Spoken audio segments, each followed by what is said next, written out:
Alright, what's up everyone, Duquesne23 here, and I'm bringing you the recap of the latest Project Spark livestream. This livestream on Tuesday, they actually went over a lot of community created content and stuff, so we get to see some pretty cool stuff that the community has created. Now first I'm going to give a quick overview of what Project Spark is, in case if you do not know, this is the first time you're seeing a video over this. But Project Spark is pretty much a game where you could create other games in it. You could create tower defense, FPS, RPG games, JRPG style games, just anything, things like Galaga, just whatever, like asteroids. You could create all those different types of games. It is absolutely amazing what you could do in this, and I won't go too much detail just because you know, most of the people who know about this, they don't want to hear this over and over and over, but that is a quick overview of what kind of Project Spark is. So yeah, be sure to check out some of my other videos if you want to see a little bit more about Project Spark if you haven't already. But okay, so let's go ahead and get on into the community creations that they showed off in this video. The first one that they show off is called the Giant Stone Bone Dragon, and as you can guess, it's a giant stone bone dragon. But it is still really amazing, even though, you know, very obvious name or whatever. But yeah, as you could tell, he just uses a bunch of different types of bone objects and stone, and he shrinks and, you know, makes the different types of things bigger and smaller and stuff, so you're able to create something really amazing.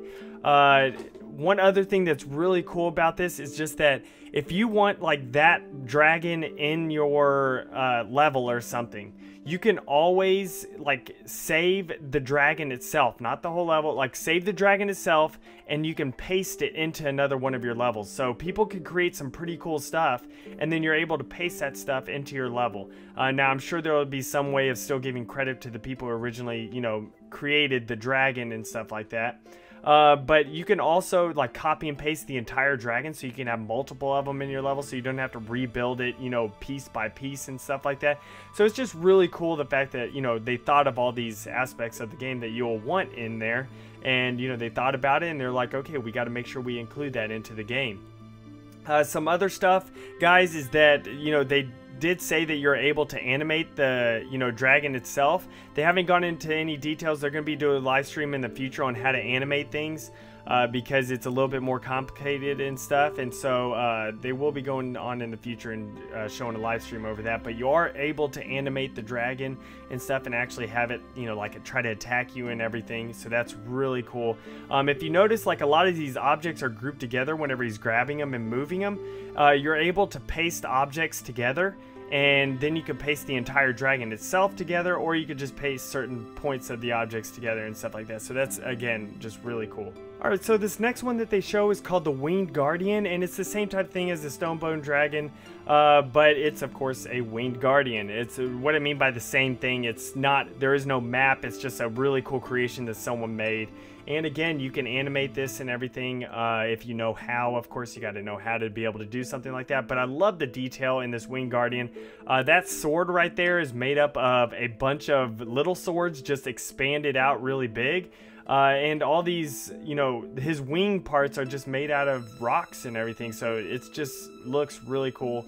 And this is just something else, kind of gives you an idea on what you're able to actually create in this game. And of course, you can animate it to be like some boss battle or something like that, which that is really amazing.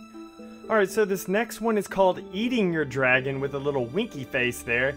And what this one is it's the dragon that we saw earlier, except someone took that map and recreated a bigger monster eating that little dragon. So I just think that's funny that, you know, it's something that people are able to do. You know, they're able to just take someone else's map and just do something fun with it like that, and I think that's hilarious. Now what they do here is they also show how you can copy the dragon itself and paste it around the map, so you can have more of them if you want. So that just kind of shows a little bit of gameplay of that. And then we come to a map called Goblin Fort Takeover, and pretty much what you right here, you know, the goblins have taken over the fort, and you just have to take back the fort. It's a very simple game, and one really cool aspect about this, game is that you can actually get followers.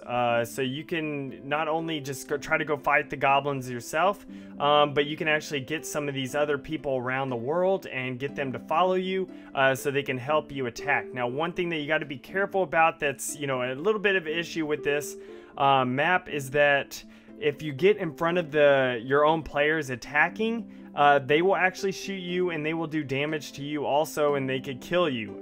That's one reason why he dies so quick on this level.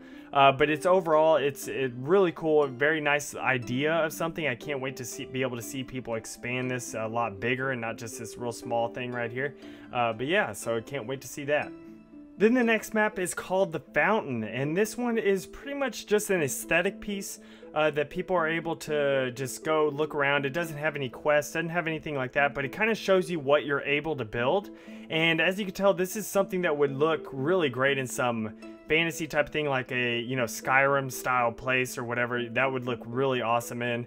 It's just so beautiful the way they put the flowers out everywhere, the pathways that they actually carved into the ground and not just had grass there. They actually have dirt pathways that they put down. Everything is symmetrical on the fact that it's a nice perfect circle with the same pieces on each side. And of course, even the surrounding with the trees and everything, this will be amazing. And remember, guys, this is done with the old E3 alpha build and stuff like that. The things that the alpha build isn't that big. They don't have the all expansive worlds and everything like that, like what they're going to be having for the beta and the full game. So it's just this tiny little square you get to build in, and that's it. So the world doesn't keep expanding farther out and stuff. And of course, they also don't have level linking and everything, like how the full game and the beta will have. But it's really amazing what they're able to create with just what they were given.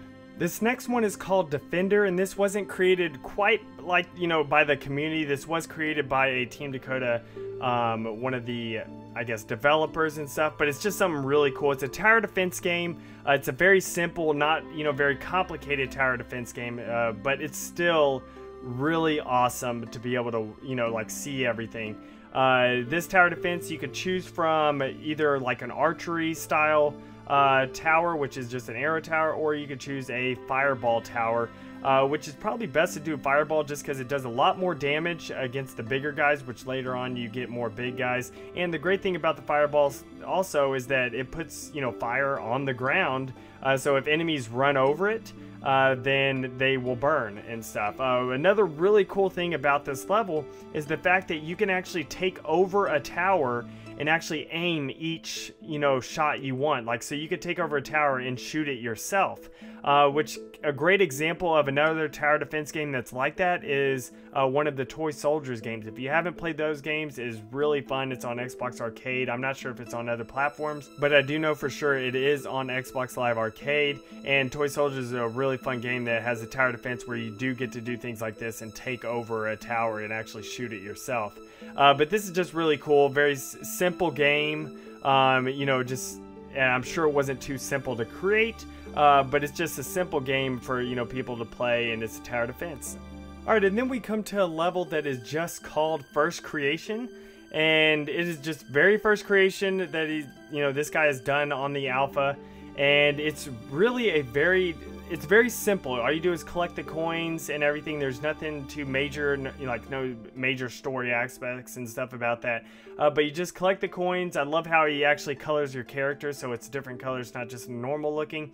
And they have giant squirrels. So what else can you ask for? You got coin collecting, you got a giant sword here, and you got giant squirrels. There's nothing else that you would ever want. And the squirrels also run off the edge of the world too, so that's awesome also. But yeah, so this is just a very simple and very well created. I love how the world itself, how it's moving up, it has those pylons of I don't know what to call it, like dirt or whatever, going up, kind of reminds me a little bit of an Avatar, not the Last Airbender avatar, but like the blue people avatar style stuff, you know, with the like floating island, whatever things that's in that movie. But it's really cool. Later on in this level, you actually get to fly around and stuff. Like you get the ability to fly, so then you can fly and collect coins and everything. So really great aspect of this game would be, at least added to this game, a really great aspect would be a leaderboard, and they mentioned that in the video. If you're able to actually, you know, create a leaderboard, which let me specify, you are able to create leaderboards in your own worlds and stuff. But I'm just saying, if this guy was actually able to create a leaderboard and just see, you know, how many coins did you find, and that would be the leaderboard. And so, you know, people can kind of have a competition on who would find the most coins and stuff like that, which that would be really cool aspect of this type of level.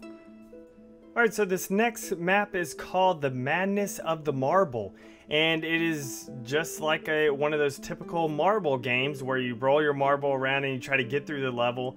And one really cool aspect of this is that you can choose your difficulty at the start. You can either go easy, and I'm guessing there's a medium and hard mode. They don't really click on it to, you know, so we're not seeing how many different, you know, types of difficulties, and I don't know what exactly makes it more difficult. But, you know, yeah, so, you know, it says up there at the top you can use the left stick or the WASD buttons to be able to move the ball. And so all you do is go through, collect the coins, and yeah, that's all what you do on this level. Typical marble game, but one really cool aspect of it is you roll over that and it tells you use space or A to jump and double jump.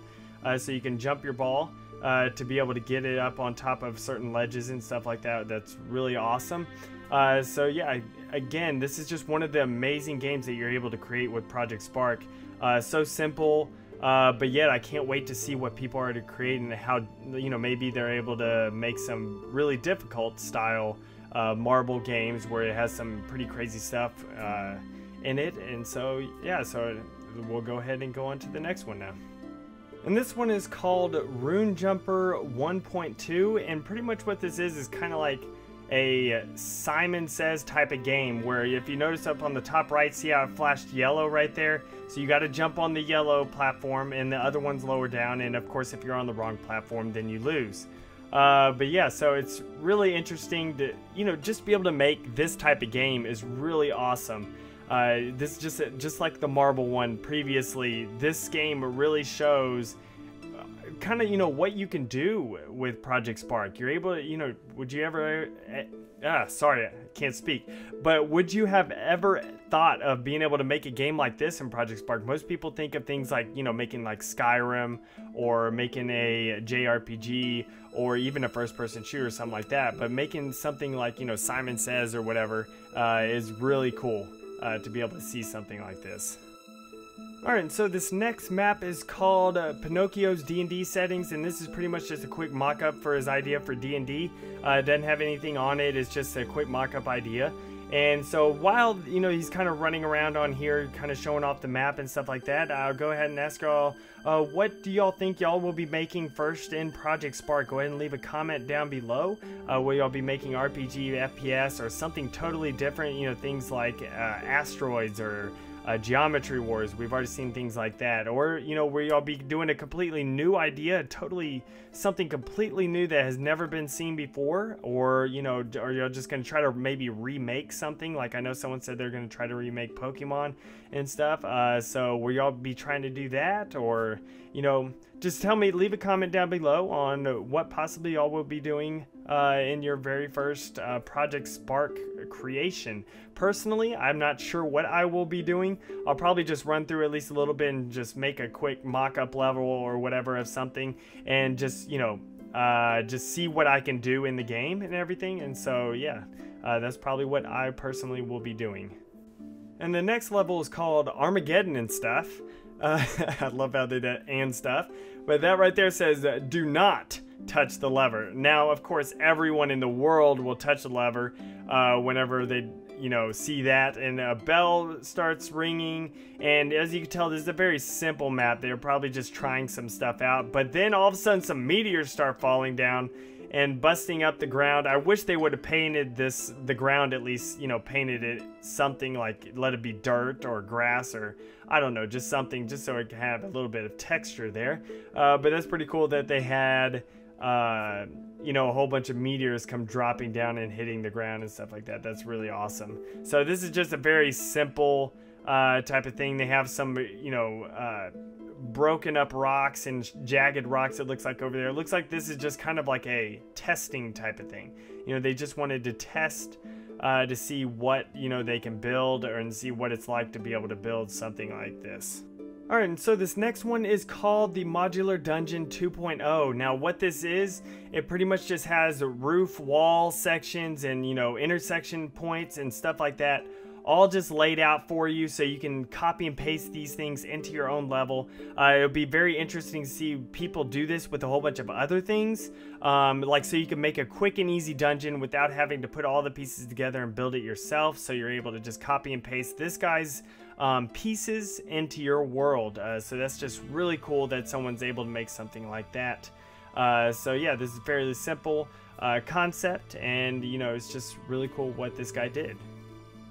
Now this next one that is shown here is called the Big Leaf Tree Land, and this is possibly one of the coolest levels that I've seen. It doesn't have any missions, it's just a cool aesthetic piece that, you know, people are able to check out and possibly recreate in their own worlds. But they make some really cool trees, so you won't have the typical, you know, Project Spark style trees. But what they do is, all they do is use a bunch of ferns and they put them in a, you know, a bushel together, and they create some really interesting looking trees. Now it would be really awesome to be able to see what people can create, like not just with the ferns, but with some other pieces in Project Spark, you know, create cool trees and things like that. But this is just one aspect that you could see, you know, someone creating a totally different type of tree just out of pieces of the world. So that's just really cool. Now this last level they show is called Dakotatron Prime, and it's one of the Dakota team members, which actually that's him right there to the right. He actually created a transformer style thing, and it is really cool. And now this is the type of thing that I was talking about on whenever you're able to animate things and able to create some really cool stuff, not just the typical looking character. So all those are all pieces and stuff like that, you know, that's not the character and stuff, but it's really awesome. And here I'll show you, he actually transforms, and from his, I guess, running around body to his flying one.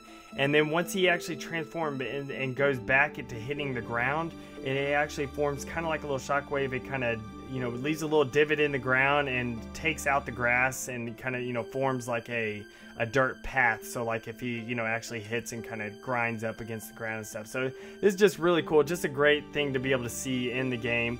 And also it's awesome to be able to see something like this. And to be able to put this into a level. Like imagine if you could put this into a level, not just something simple like this, like a full-fledged level where you're running around, and make a full-fledged Transformer style game and stuff like that. That would be really awesome. Alright everyone, I hope y'all really enjoyed this video, and be sure to subscribe for more recaps and, you know, information about Project Spark. And also, once the beta comes out and of course the full game comes out, I will be doing videos over awesome creations and just kind of showcasing other people's maps, and of course my own, on this channel. So be sure to subscribe for all those type of things too, and I will see y'all next time. Later guys.